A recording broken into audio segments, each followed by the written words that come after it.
नमस्कार दोस्तों, मैं हूँ तृप्ति और आज आप सुनने जा रहे हैं मुंशी प्रेमचंद जी की एक लघु कथा, यह भी नशा वह भी नशा। होली के दिन राय साहब पंडित घसीटे लाल की बारहदरी में भंग चल रही थी कि सहसा मालूम हुआ जिलाधीश मिस्टर बुल आ रहे हैं। बुल साहब बहुत ही मिलनसार आदमी थे और अभी हाल में विलायत से आए थे। भारतीय रीति नीति के जिज्ञासु थे, बहुधा मेले ठेलों में जाते थे। शायद इस विषय पर कोई बड़ी किताब लिख रहे थे। उनकी खबर पाते ही यहाँ खलबली मच गई। सब के सब नंग धिड़ंग मूसर चंद बने भांग छान रहे थे। कौन जानता था इस वक्त साहब आएंगे। फुर्र से भागे, कोई ऊपर जा छिपा, कोई घर में भागा, पर बेचारे राय साहब जहाँ के तहाँ निश्चल बैठे रह गए। आधा घंटे में तो आप कांख कर उठते थे और घंटे भर में एक कदम रखते थे। इस भगदड़ में कैसे भागते। जब देखा कि अब प्राण बचाने का कोई उपाय नहीं है तो ऐसा मुंह बना लिया मानो जानबूझकर इस स्वदेशी ठाठ से साहब का स्वागत करने बैठे हैं। साहब ने बरामदे में आते ही कहा, हेलो राय साहब, आज तो आपका होली है। राय साहब ने हाथ बांधकर कहा, हाँ सरकार, होली है। बुल, खूब लाल रंग खेलता है। राय साहब, हाँ सरकार, आज के दिन की यही बहार है। साहब ने पिचकारी उठा ली। सामने मटकों में गुलाल रखा हुआ था। बुल ने पिचकारी भरकर पंडित जी के मुंह पर छोड़ दी तो पंडित जी नहीं उठे। धन्य भाग, कैसे यह सौभाग्य प्राप्त हो सकता है। वाह रे हाकिम, इसे प्रजा वात्सल्य कहते हैं।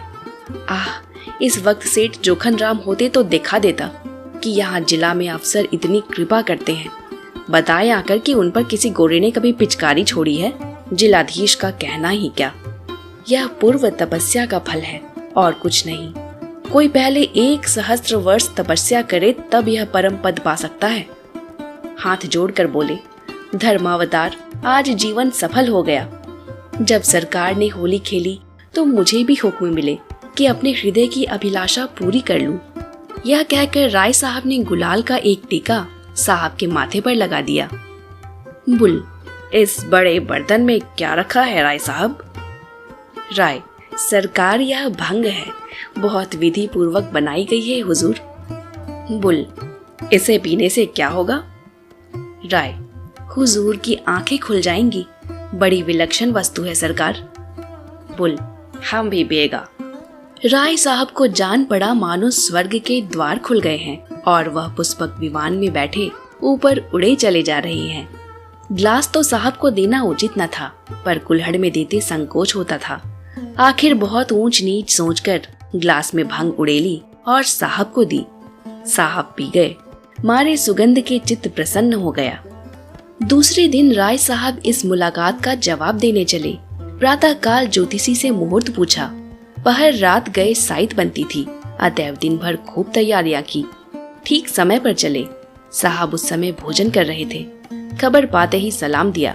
राय साहब अंदर गए तो शराब की दुर्गंध से नाक फटने लगी। बेचारे अंग्रेजी दवा न पीते थे। अपनी उम्र में शराब कभी छुई न थी। जी में आया नाक बंद कर ले, मगर डरे कि साहब बुरा न मान जाएं। जी मचला रहा था पर सांस रोके बैठे हुए थे। साहब ने एक चुस्की ली और ग्लास मेज पर रखते हुए बोले, राय साहब, हम कल आपका बंग पी गया, आज आपको हमारा बंग पीना पड़ेगा। आपका बंग बहुत अच्छा था, हम बहुत सा खाना खा गया।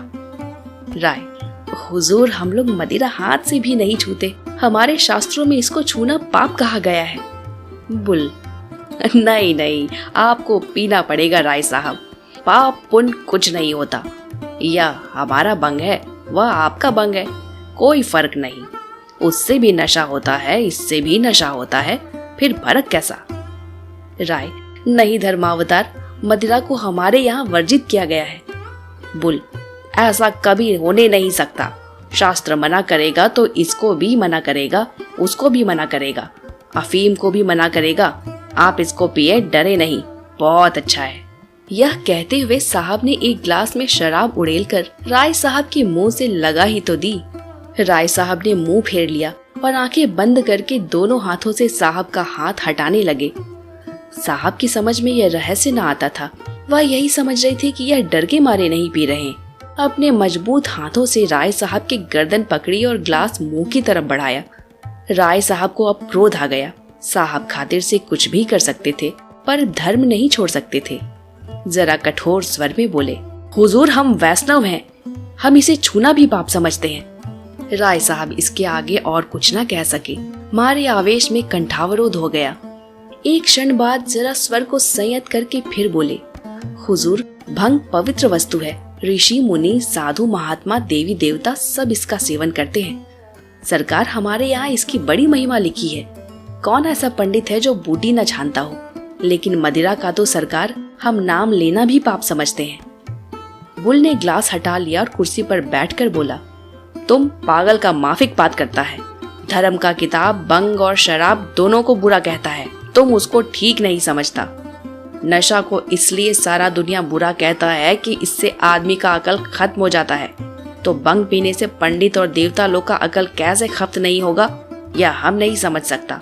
तुम्हारा पंडित लोग बंग पीकर राक्षस क्यों नहीं होता? हम समझता है कि तुम्हारा पंडित लोग बंग पीकर खप्त हो गया है, तभी तो कहता है कि यह अछूत है, यह नापाक है, रोटी नहीं खाएगा मिठाई खाएगा, हम छू ले तो तुम पानी नहीं पिएगा। यह सब खप्त लोगों का बात है। अच्छा सलाम। राय साहब की जान में जान आई। गिरते पड़ते बरामदे में आए, गाड़ी पर बैठे और घर की राह ली। समाप्त।